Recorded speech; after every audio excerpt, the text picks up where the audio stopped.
August 8, 1588. The English fire ships are drifting into the Gravelines anchorage, and the Spanish captains are cutting their anchor cables in panic. What saves England that day isn't Drake. It isn't even the English warships. It's a gale. A specific, historically documented gale that scatters the Armada north towards Scotland. Remove the gale, just that. The Armada holds formation, links up with Parma's army in the Netherlands, and lands 30,000 soldiers on English soil. That's the divergence, 1 week of different weather. And from that 1 week, we need to honestly account for what the world loses, and what, maybe, it gains.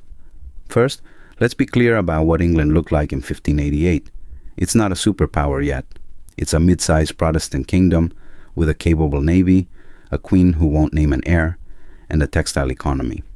Spain, by contrast, controls Portugal, large parts of Italy, the Netherlands, and the entire silver pipeline from the Americas. Philip II is the most powerful monarch on earth. So when the Spanish land, probably near Margate, the most likely beachhead, they're not a ragged colonial force. They're the best infantry in the world. Elizabeth's land forces at Tilbury, famously rallied by her speech about having the body of a weak and feeble woman, number maybe 20,000, poorly equipped. Most historians think England couldn't hold London. The Spanish Tercio formation had torn apart every European army it faced for 60 years. The English militia was not going to be the exception. London falls, probably by October. Elizabeth is captured or flees north to Scotland. Philip installs a Catholic governor. And now the accounting begins. What does England lose? Start with the obvious one. The British Empire. It doesn't happen. Or it happens so late, so differently, that is barely recognizable. The English East India Company was chartered in 1600. It doesn't get chartered if England is under Spanish control. The entire Indian subcontinent's colonial history rewrites itself. Now here's where the accounting gets uncomfortable. Because you might be thinking, good, no British Empire means no forced colonization of India, no partition, no Bengal famine. And that's real. Those are real losses that don't occur. But the Spanish Empire wasn't sitting out the colonial race. They were already in it. And they were brutal. The Americas would likely see a Spanish monopoly extended much further. No English colonies on the eastern seaboard, no Virginia, no Massachusetts, no Pennsylvania, which means no United States, not in any recognizable form. No Declaration of Independence, no Constitution, no founders. That's not a value judgment. That's just math. So the world loses one of the most influential political experiments in human history, a country that, for all its contradictions, exported a model of constitutional democracy that shaped dozens of nations. But let's not romanticize what the English colonies actually were. They brought chattel slavery to North America at an industrial scale. That's also in the ledger. The Spanish also ran slave economies. But the demographic collapse of indigenous Americans under Spanish rule was already catastrophic by 1588. It doesn't suddenly improve without England. So the lost column for the Americas is genuinely complicated. What we can say is the North American continent develops very differently. More slowly, more Catholic. In Spanish. Back to England itself. Philip II's plan wasn't to obliterate English culture. He wanted a Catholic England, loyal to Rome, reintegrated into the European order. There were maybe 2 million Catholics still in England in 1588, many of them quietly practicing despite the Elizabethan settlement. They weren't going to resist a Spanish king the same way Protestants would. So you probably see a period of brutal suppression of Protestant clergy. The Inquisition had a template for this, followed by a gradual imposed Catholic restoration. The English Reformation, gone, or at least rolled back. Henry VIII's break with Rome gets undone. The Church of England ceases to exist. Now what does that mean for Protestantism globally? Actually, not as much as you think. Germany is Protestant and Germany is not conquered. The Netherlands is in open revolt against Spain regardless. Lutheranism and Calvinism survive in continental Europe. English Puritanism, that specific, intense, world-changing strain, probably doesn't. And that matters enormously.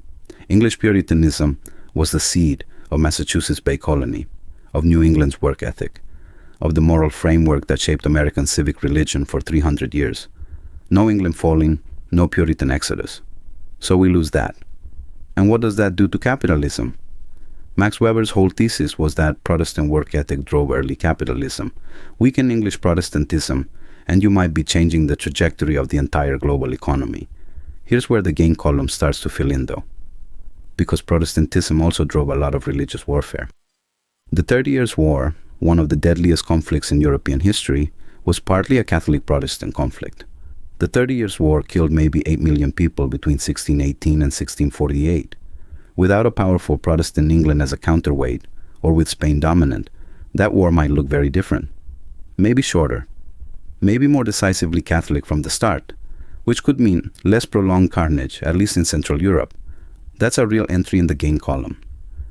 But Spain was already financially stretched in 1588. Silver from Peru was pouring in, but also pouring right back out to pay mercenaries and service debt. Adding England to the empire makes that worse. Spain had already defaulted on its debts in 1557 and 1575. Conquering and administering England, dealing with Protestant insurgencies, garrisoning cities, that's an enormous ongoing cost. The most likely outcome is that Spain overextends badly within a generation. The empire starts to crack along multiple seams simultaneously. England becomes a drain, not an asset. By 1620 or so, in this alternate timeline, you probably have a fragmenting Spanish empire, English resistance movements, and a Netherlands that has successfully broken free. Which is actually what happens in our timeline anyway, just faster here. So who rises in place of England? Good question. The Dutch Republic is the most likely candidate for early global maritime dominance. The Dutch were already extraordinary merchants and navigators. In our timeline, the Dutch Golden Age happens anyway in the early 1600s.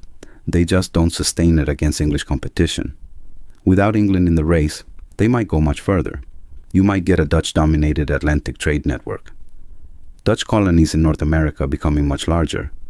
New Amsterdam doesn't get taken by the English in 1664 because there are no English in any position to take it, which is a genuinely strange thing to sit with. The most influential city in the world might be called New Amsterdam, might be majority Dutch-speaking into the 19th century. France. Let's talk about France because France is the wild card.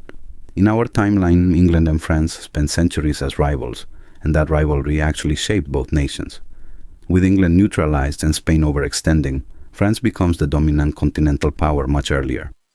Louis XVIII's vision of French hegemony, which took until the 1680s in our timeline, might arrive by the 1640s. That probably means the French Revolution still happens. It was driven by fiscal collapse and social inequality, not by English influence, but it might happen in a world where France is even more powerful going in. And then what? A Napoleon equivalent but starting from a stronger base, fighting a weaker set of opponents. The logic of European history doesn't disappear, it just plays out on a different chessboard. Now let's talk about science, because this is one of the entries in the lost column that I think gets underplayed. England in the late 1600s produces Newton, the Royal Society, founded 1660, a culture of empirical inquiry that's deliberately Protestant in its rejection of Catholic scholasticism. Under Spanish Catholic control, England's intellectual culture doesn't vanish, but it gets filtered through a very different institutional structure. The Inquisition wasn't encouraging free inquiry. Newton might still be born. His talent doesn't depend on which flag flies over London, but the environment that nurtured and published and celebrated him might not exist in the same form. The scientific revolution might still happen. Galileo is Italian, Descartes is French, Leibniz is German. But the specific Anglo-centric version of it, the one that feeds directly into the Industrial Revolution, that might be delayed by decades. The Industrial Revolution, that's the big one. It starts in England in the 1760s and 1770s. It starts there for specific reasons: coal, water power, property rights, patent law, a culture of tinkering. Under Spanish Catholic rule, those specific conditions don't assemble in England. Property rights in the Spanish Empire were structured very differently, more controlled by crown and church, less open to individual entrepreneurship. So does industrialization happen at all? Probably yes, eventually. Maybe led by France or Germany, or a Dutch republic that's been given extra decades to develop. But later, maybe 50 years later, 50 years of delayed industrialization. What does that mean? Fewer people alive in 1850, less carbon in the atmosphere. Different famines, different diseases, different wars. Here's a genuinely hard question. Is that better? Fewer people means less suffering in some specific historical events. It also means fewer people who got to exist, love, create, discover things. The English language. Let's not forget this one. English is the global lingua franca today because of the British Empire and American power. Remove both and what spreads instead? Spanish is already spreading in 1588. It's the language of the dominant empire. Combine that with Dutch commercial reach, and you might get Spanish and Dutch competing as the world's working languages into the modern era. Shakespeare, right? We have to mention Shakespeare. He's writing his first plays in the late 1580s and early 1590s. Under Spanish occupation of London, what happens to him? He might still write. He might write in Spanish or Latin to reach patrons. He might go underground. He might flee to the Netherlands. The specific cultural ecosystem that made Shakespeare possible, the London theatre scene, the Protestant humanism, the queen who loved performance, that's gone. Does that matter cosmically? It's one writer. But Shakespeare didn't just entertain. He shaped how English speakers think about ambition, love, power, grief. That entire philosophical vocabulary goes with him. Okay, what about the gain column? Let's be honest about what goes in there because this history has real entries. Ireland. Let's start with Ireland. England's colonization of Ireland was already well underway by 1588 and would intensify catastrophically over the next century. Cromwell's campaign of 1649 alone killed hundreds of thousands. In this alternate timeline, Ireland, Catholic Ireland, probably becomes an ally of Spain, not a victim of England. Irish culture and language might survive much more robustly into the modern era. The Great Famine of 1845 to 1852, which killed 1 million Irish people and displaced another $1 million, was shaped by British colonial policy as much as by the potato blight itself. That specific catastrophe probably doesn't happen. Scotland's trajectory also changes completely. Mary Queen of Scots, who was executed by Elizabeth in 1587, just 1 year before our divergence point, might still be alive in this timeline. She was the Spanish preferred candidate anyway, Catholic, connected to France, with a legitimate claim to the English throne. In this world, she might become a figurehead queen of a Spanish-controlled England, or at minimum, a power in Scotland. The gain column also gets an entry for the slave trade's shape, though this is complicated territory. England becomes the dominant slave trading nation in the 18th century. The Royal African Company, founded 1660, runs the largest operation in history. Without England running that trade, at that scale, the Atlantic slave trade still happens. The Portuguese and Spanish were already running it, but the specific industrial scale of the British operation might not develop in the same way. That doesn't mean less suffering overall. The Spanish and Portuguese ran brutal systems too, but it might mean a different distribution, a different number. And that's genuinely in the gain column, even if it's modest. Australia and New Zealand. In our timeline, English colonization of Australia begins in 1788 with convict transportation. In the alternate timeline, there's no English fleet to send there. The Dutch actually reached Australia first, Abel Tasman in 1642. In this timeline, a more powerful Dutch republic might colonize it instead, or might not colonize it at all, preferring to focus on existing trade routes. Either way, the specific catastrophe of British colonization of Australia, the Aboriginal deaths, the stolen generations, the systematic erasure of 40,000 years of culture, might not happen in that precise form. The gain column, then, is real. It's not imaginary. It's just not a utopia.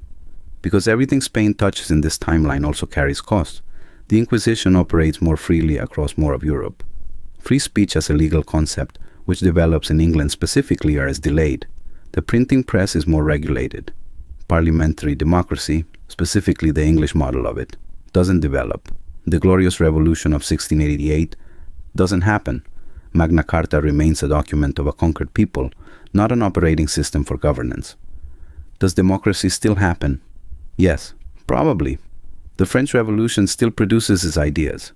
The Dutch Republic was already more democratic than most of Europe, but the specific English lineage of rights, habeas corpus, 1679, the Bill of Rights, 1689, those are gone.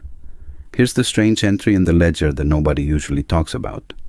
India's own trajectory. Without the British East India Company, the Mughal Empire's decline in the 18th century plays out differently. The Marathas, the Sikhs, the Mysore Sultanate, all of these powers were in competition with the British as much as with each other. Without Britain, one of them might unify the subcontinent on their own terms, in their own time. Or maybe not. Maybe the subcontinent fragments into competing powers for longer. We don't actually know. The counterfactual branches too fast. But what we can say is, it's their story to write, not Britain's. And China, the Opium Wars, 1839-1856, fought to force opium into China against the Qing government's will, fought by Britain, the world's dominant maritime power. No British Empire, no opium wars in that form. The century of humiliation that shapes Chinese national identity to this day, which runs from the First Opium War to the Communist Revolution, might not happen. That's a genuine entry in the gain column, and it matters enormously for the world we'd be living in now. A China that doesn't have that specific trauma might have engaged with modernization very differently. Okay, step back. We've been running this ledger for a while now, and it's getting complex, which is exactly the point. The big takeaway isn't that the Spanish winning would have been better or worse. It's that the entire architecture of the modern world, the languages, the trade routes, the legal systems, the empires, the democracies, is contingent on one storm, one gale in the North Sea. August 1588. Everything downstream of that moment, including the country you were born in, the language you're hearing right now, traces back to that storm deciding not to break. What we lost in the alternate timeline is real. Newton's synthesis might come later. America might not exist. Shakespeare's voice in that specific form, gone. What we gained is also real. Ireland whole. China unhumiliated. Australia's first peoples uncolonized in that specific brutal English way. The ledger doesn't balance neatly. It was never going to. History doesn't move toward the best possible world. It moves toward whatever world survives the weather. And the Armada's gale wasn't providence. It wasn't destiny. It was a low-pressure system over Scotland that nobody controlled and nobody predicted. The Spanish sailors who died on those rocks off Ireland, more than 5,000 of them, they didn't know they were losing an empire's worth of alternate futures. They were just trying not to drown. And Elizabeth at Tilbury, giving her famous speech to soldiers who thought they were about to face the greatest army in the world, she didn't know a storm was going to save her. She thought she was saying goodbye. So when you're looking at a map of the modern world, at the borders, the languages, the alliances, you're looking at the ghost of a storm, a specific unrepeatable accident. That's not depressing exactly, it's just true. And it should make you hold whatever version of the present you're attached to a little more lightly. Because somewhere in the accounting, what we have, what we don't, what we almost had, the lesson is the same. Luck is not justice. And the world could always have been otherwise. The ledger stays open,